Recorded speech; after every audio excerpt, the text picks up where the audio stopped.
Are we seeing this Chelsea team, after a rather inconsistent start, now showing their potential with the new signings settling in, particularly in defence?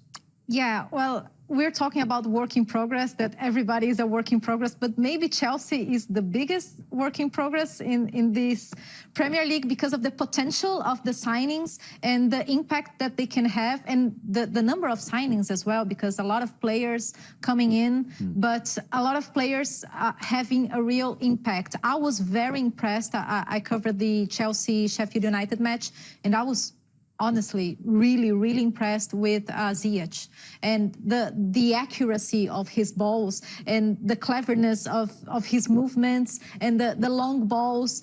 He's different. He brings something special to the team.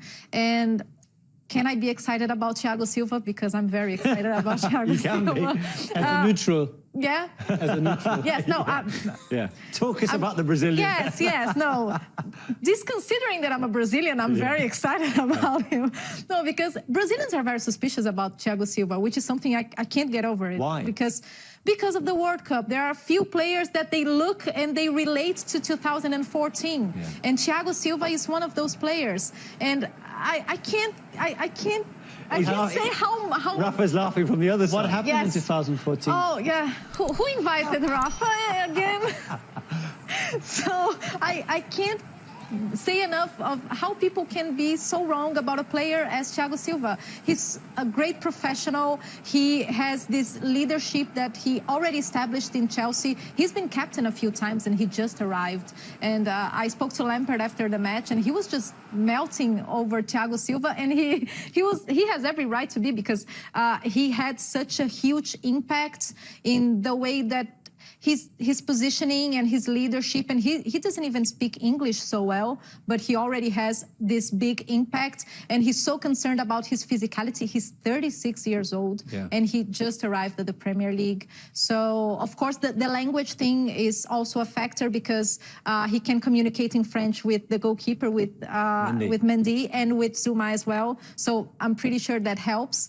But he has such a huge impact in terms of how clever he is in the game and how professional he is in his daily basis and in his entire career. Yeah, talking about leaders as well, obviously there's the language barrier there. Højbjerg at Spurs is fine, he can talk to all of them.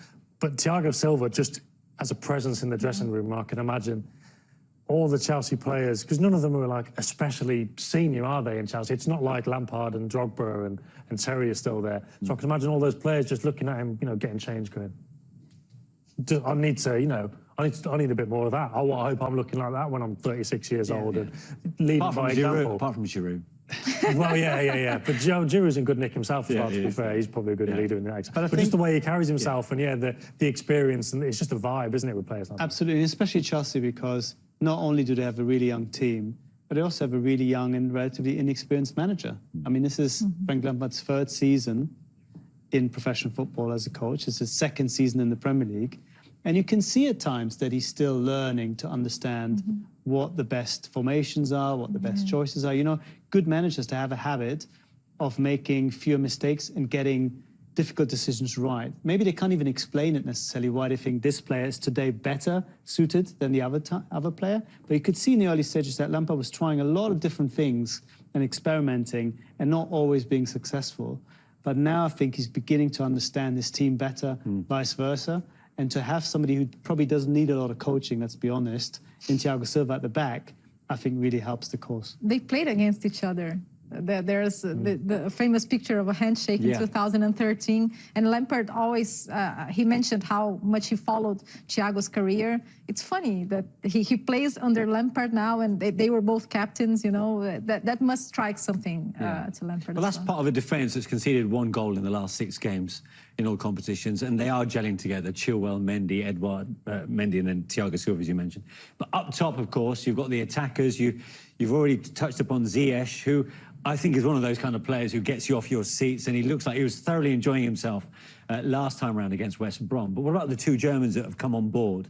HAVERTZ, who obviously had to sit out because of COVID, but TIMO Werner, I mean, what do you think about him in terms of the way he's been played so far, either down the middle, but predominantly out wide?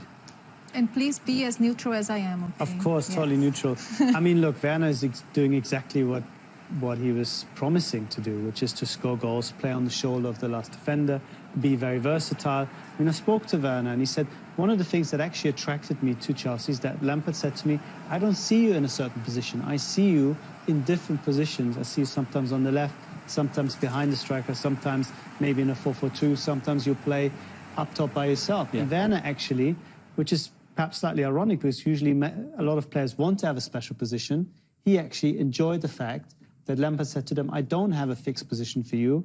There will be a lot of changing, variability, freedom for you also to take up different positions. And it's no surprise that a guy who scores as many goals for Leipzig last year would be in a similar trajectory, you know, to get into the mid-20s, maybe 30s this year, in a team that plays attacking football, that has huge quality around him.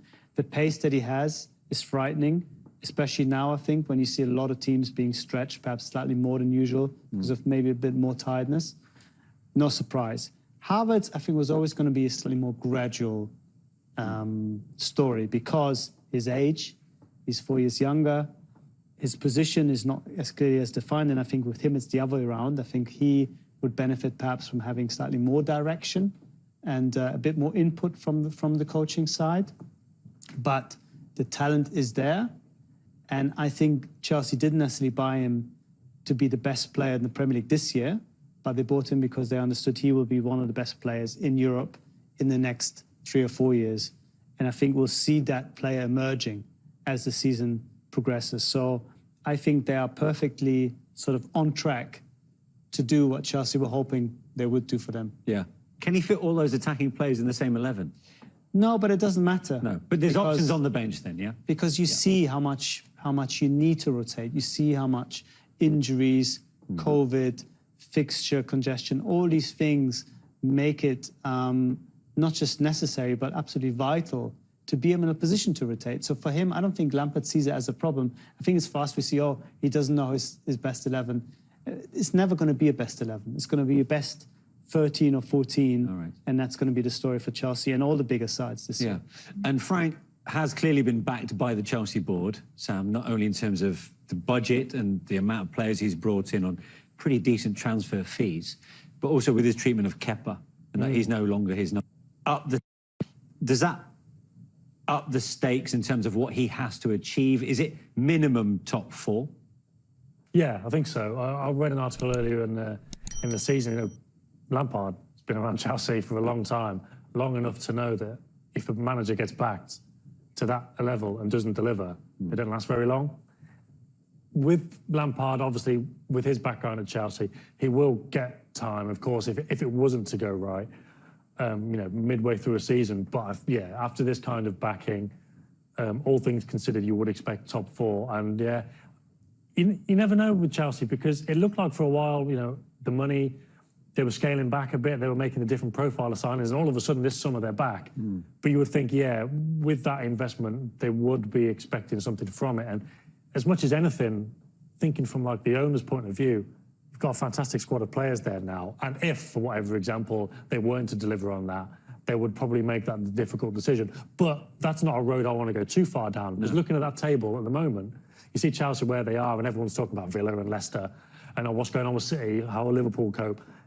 If this was a horse race, I'd be looking at Chelsea and go, they're in the middle of the pack here, but I think they're quite well placed. And if it's not Liverpool or City at the end of the season, I think it could be Chelsea. They'll be there to take advantage. I think so, yeah. And I don't think top 4 in itself will be enough. I think it'll have to be top 4 plus something else. And that could be a deep run in the Champions League, it could be winning a cup, or it could be getting so close to who eventually win the league title that there's a realistic possibility that we can overtake them the year after. I think you have to get them much closer, because last year, what were they behind, 25 points or 30? Yeah, you're right. It shouldn't just be top 4, should it? Because that's not what Chelsea are. Correct. And if they did accept that, it would be an acceptance of lowering the standards, wouldn't it? Yeah, good point. Okay.